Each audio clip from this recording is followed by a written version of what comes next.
Hey everybody, I'm Jack Rita, a game designer working on Dune board games like Arrakis, Dawn of the Fremen, Dune Conquest, and expansions for the classic Dune board game.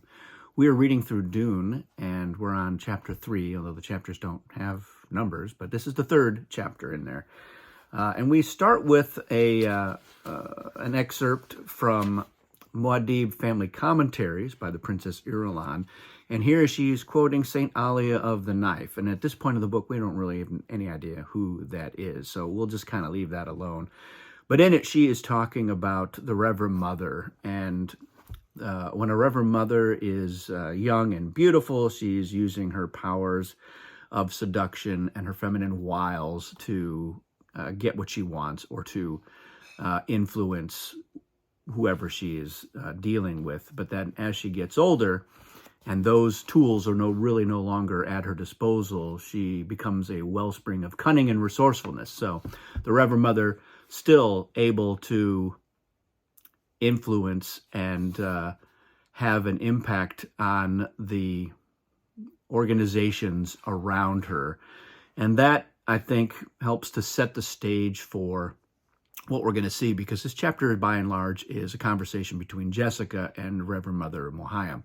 And we get there that Jessica is still in the young and beautiful and is able to use those tools to get what she wants or to do as she will. And the old Reverend Mother is on the other end of that spectrum, and she's very wise, and she is still powerful in her own way. So that's an interesting dichotomy that we're going to get in this chapter.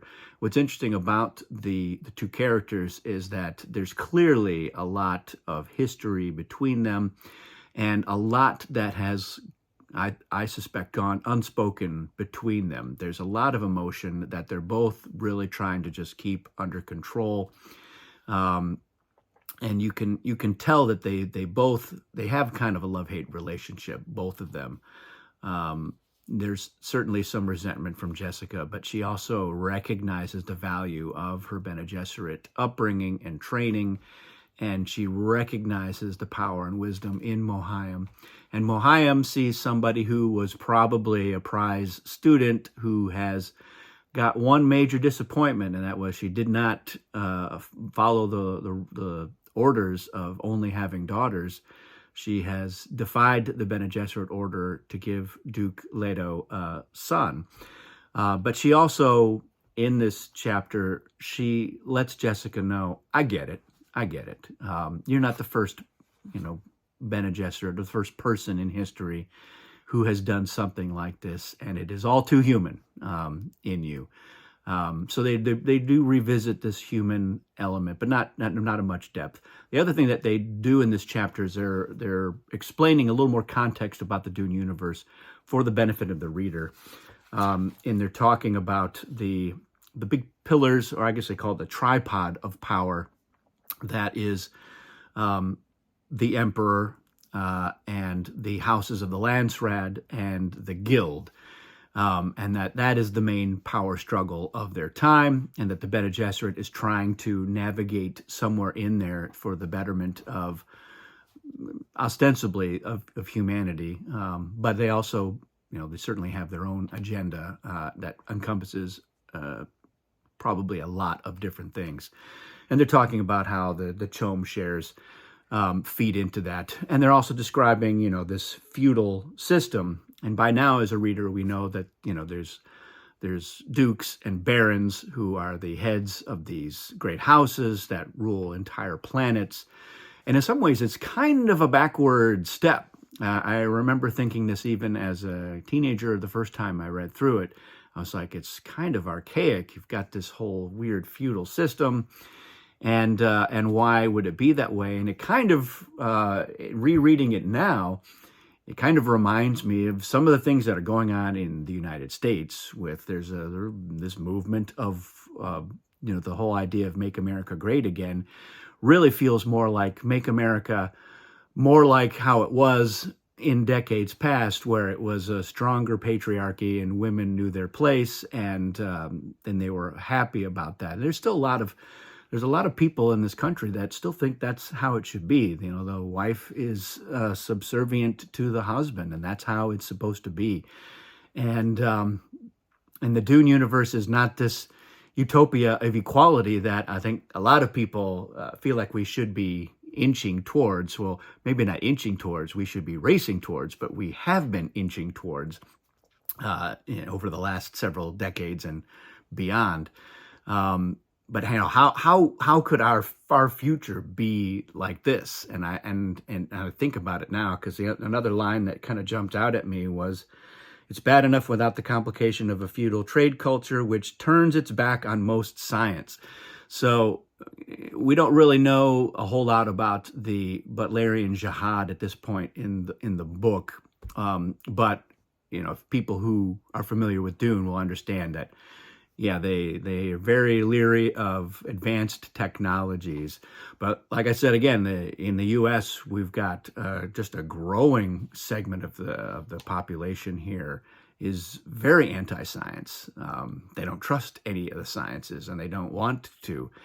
And that boggles my mind. I'm not really sure what the point of that is, but it makes me think, all right, you know, this is certainly slightly more plausible, this setting for Dune. I can kind of understand how we would make these great strides forward, but also backward at the same time.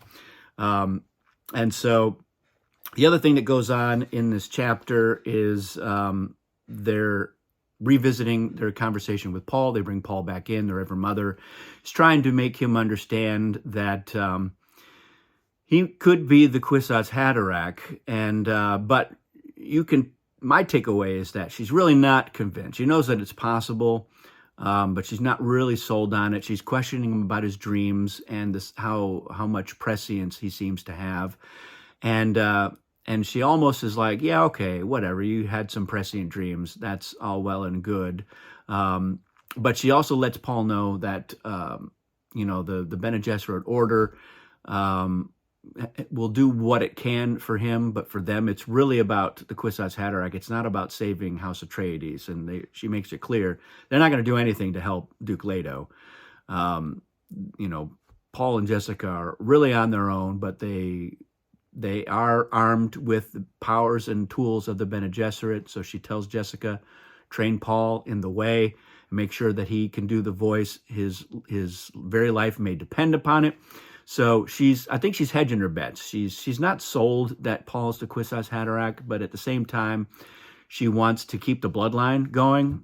She mentions part of her disappointment in Jessica not having a daughter was that they wanted to breed the daughter to the Harkonnen male heir, who is a little bit older than Paul.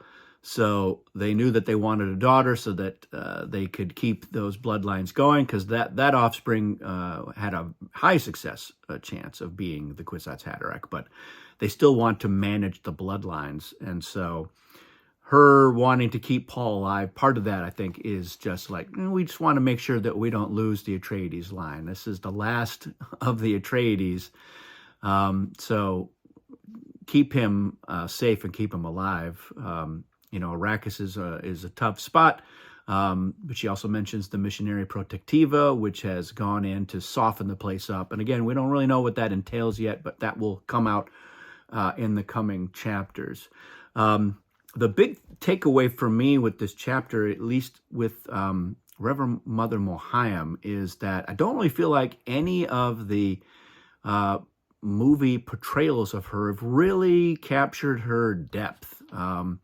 She is not a one or two dimensional villainous character in this. She clearly has feelings for Jessica.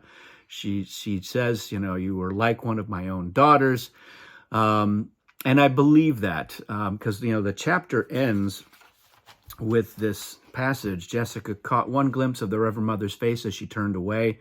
There had been tears on the seamed cheeks. The tears were more unnerving than any other word or sign that had passed between them this day.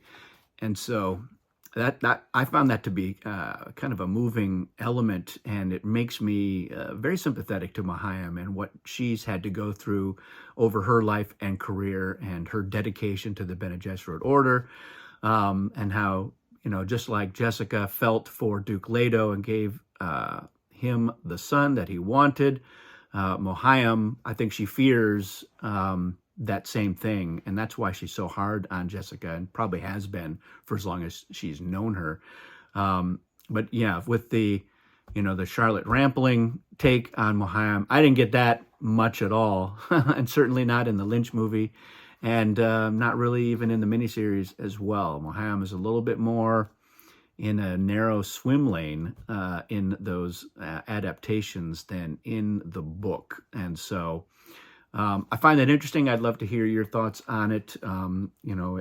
If you've read through Dune before, what was your take on Mohayam at the end of it? Did you feel her to be this, not necessarily conflicted, but she's dealing with a lot? That's what I get from this. She's, she clearly cares for Jessica. She hoped that this would be a good fit, House Atreides, pop out some daughters, and, Leto's a good guy, but it turns out he was too good, and messed up all of their plans. So it's a short chapter, but again, it's doing a little bit of the world building, so we're getting a little bit more of a clear sense of what this universe is that they're dealing with.